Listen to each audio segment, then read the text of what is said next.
Hey everybody, welcome to J&J on Jazz, powered by JAZZWIRE. This is my friend here, James Moore, and I know that James has played some with the Bob Mintzer Big Band, right? Like that's kind of a big deal. It was fun. Yeah, it was a really exciting experience. I was the worst guy on the bandstand, and I was happy to be there. Yeah, well, between James and I mean, we've got 10,000 big band gigs played between us and many more rehearsals. So we thought this might be an interesting thing to talk about. As usual, we do no preparation because that's how we roll.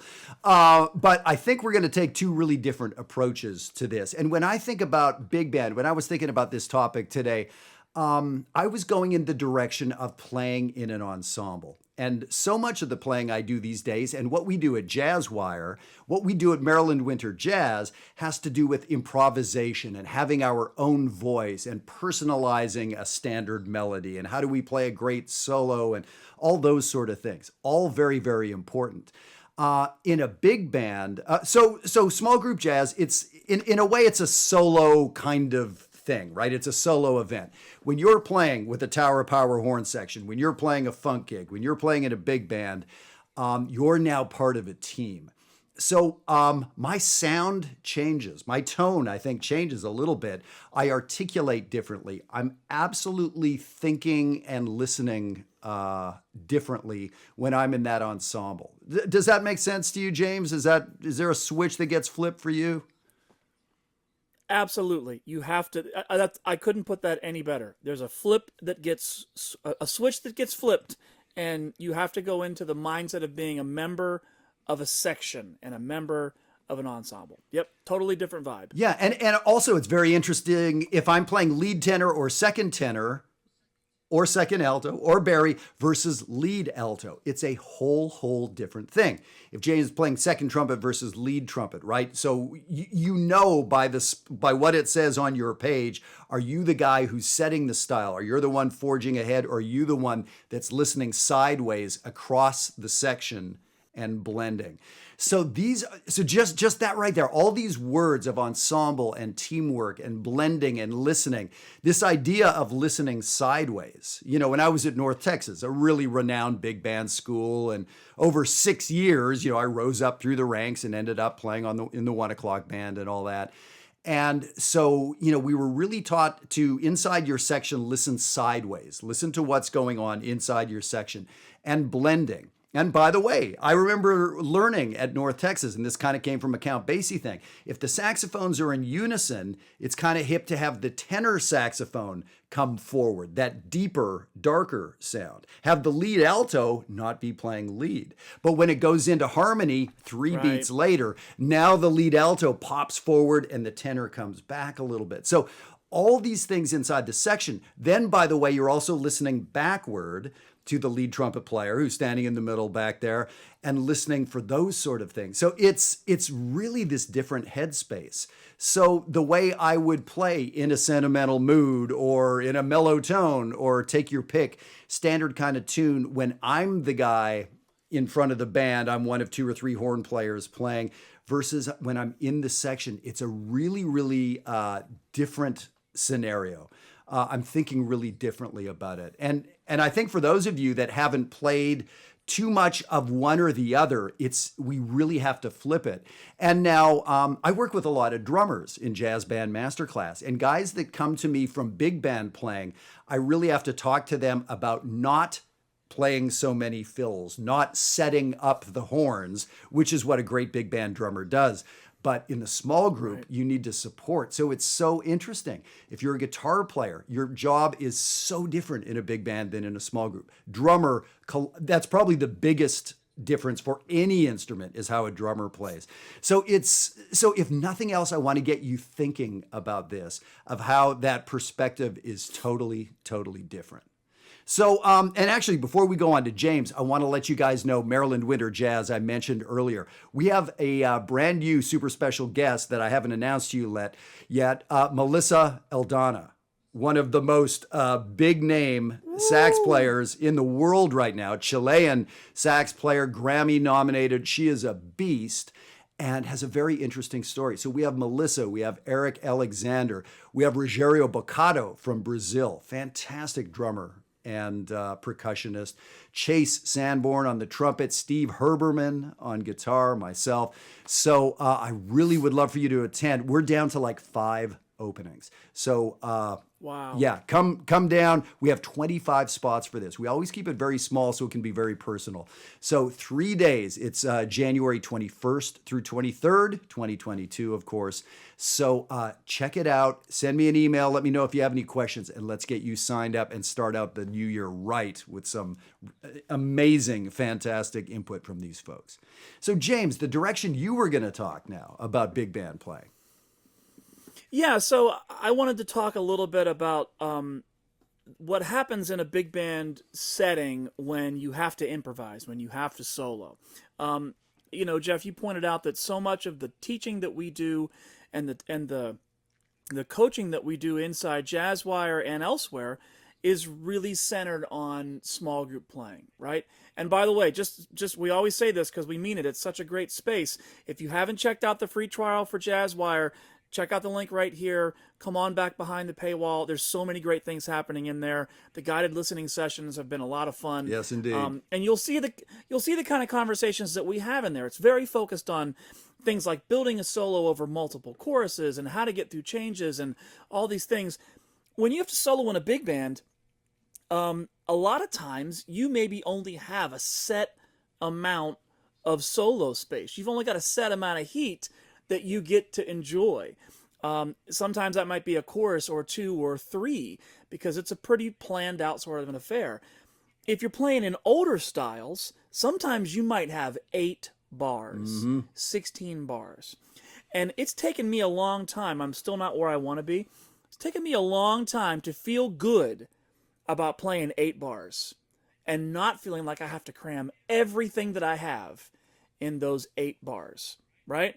And so we talk a lot on JandJonJazz about concepts like rhythm and keeping things simple and really honing in on time and all those things. Nowhere is that more important than when you've got 8 bars. So you mentioned In a Mellow Tone as one of your tunes that maybe in a big band setting we might encounter, right? Yep. So I'll play like the last couple bars of the melody, and then I'm going to give myself 8 bars to say something, right? I'm just going to take a little chunk of a chorus. Hopefully I can pull this off.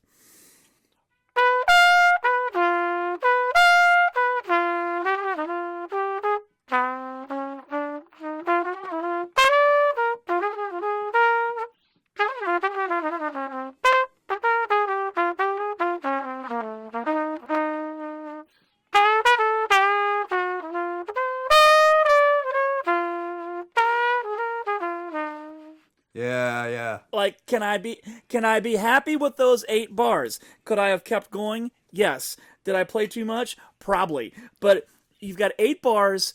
What are you going to do? You don't have time to plan something out. You can't really think about building something over multiple choruses. So I think soloing in that big band setting is some of the most challenging improvisation that I do in those small little chunks, because you don't have time to BS. You really have to hear the harmony, hear the melody, and be connected to that moment. And it's always a real fun challenge. So a thing that I think is fun to practice, find some of those old recordings of folks taking 8-bar solos, 16-bar solos, and learn those solos. A lot of times they're really challenging, but you'll really get inside the mind of these great players when they had just that little moment in time to say something. So I just kind of wanted to point out to everybody that when we're improvising in a big band setting, it's no less creative, it's no less challenging because it might be more planned out. And in many cases, I think it's more challenging. I love that. And, another way to kind of, another angle we can put on this, which sort of combines what you talked about, I talked about, the teamwork idea. So what is the point of the arranger giving you those 8 measures in that spot? Now, very often they want to change the density, right? They just had 15 players playing this shout chorus up to you, and now it goes from 15 people to 4, right? So sometimes it's kind of cool to think about what is the purpose of this place? I get to stand up and make a speech now. And what is the purpose? Am I supposed to be funny? Am I supposed to make fun of the groom? Am I supposed to be serious?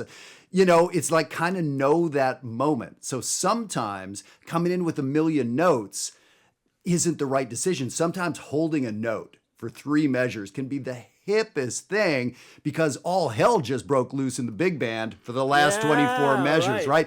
So the great players have a real sense of not only, hey, I've got 8 measures, I'm going to show off what I know, but it's like, man, what does the song need now? Yeah. You know, and of course we can do that in a small group setting, right? If you finish off a solo with your Dizzy Gillespie impersonation, it doesn't make sense for me to come in playing high, fast, and loud because you just did it, right? Yeah. So it's like, man, I'm gonna come in the polar opposite. I'm coming in soft and sparse and low, right? Just so I can hit the reset button. So it's a cool way to think about this team, you know, kind of playing. And great players think about this, whether it's conscious or whether it's subconscious. So I thought it would be a hip thing to talk to the nice people out in internet land about today, and you know, kind of get them thinking a little bit about this. And so when you get to go to, you know, sort of the community big band or you know, a big band or a small, you know, 5-horn, you know, setting, whatever it is you get to play, really treat each setting as different and special, and it becomes way more fun, actually, you know, just kind of knowing the team you're on in that moment. Yeah, totally. Well, and I think it's all the more reason for people to want to get behind the paywall and check out what's happening inside JAZZWIRE, because the idea of ensemble, the idea of community, these kinds of discussions are really important if you want to be an effective jazz musician. Right? And so check out the free trial. We focus a lot on improvisation in the small group setting here, but the big band element and the ensemble element is really important, right? Something else. Don't be shy about using big band recordings as a way to model style. Sit down with great recordings like the Basie Band and get some of the big band charts that I'm sure you all have for your instruments. Sit down, right? And play with those recordings. I mean, it's a great stylistic tool, and it'll really help you to develop the ability not only to improvise within the style of jazz, but also use these recordings as a way to develop your own style as a section player and as an ensemble player, because that's all part of the total package that we expect from people. What a cool idea. And yeah, playing with the Basie Band, that's the pinnacle, right? There's so many great big bands out there, but dang, okay. Well, man, that's awesome. I'm glad we got into this, and as always, you know, 2 really cool angles on it. So, you know, promise me we're never going to organize anything, James, because it'd only screw it all I've never been accused of being organized. Excellent. Well, good. And yeah, thank you for mentioning the free trial for JAZZWIRE. JAZZWIRE is a subscription website, so sort of by definition, people can't come in and look around. You can go to the information website, but yeah, take the free trial. Literally come in, look at the lessons that we've taught. Hundreds and hundreds of lessons on hundreds of songs. But the idea is how we interact. The lessons are one thing, but it's the interaction and how we push each other ahead is where it all happens. So yeah, I hope I see you all inside the free trial. And James, man, thank you very much for that. Swinging some trumpet for us today. Nice. My pleasure. See y'all later. All right. Take care, everybody. Bye-bye.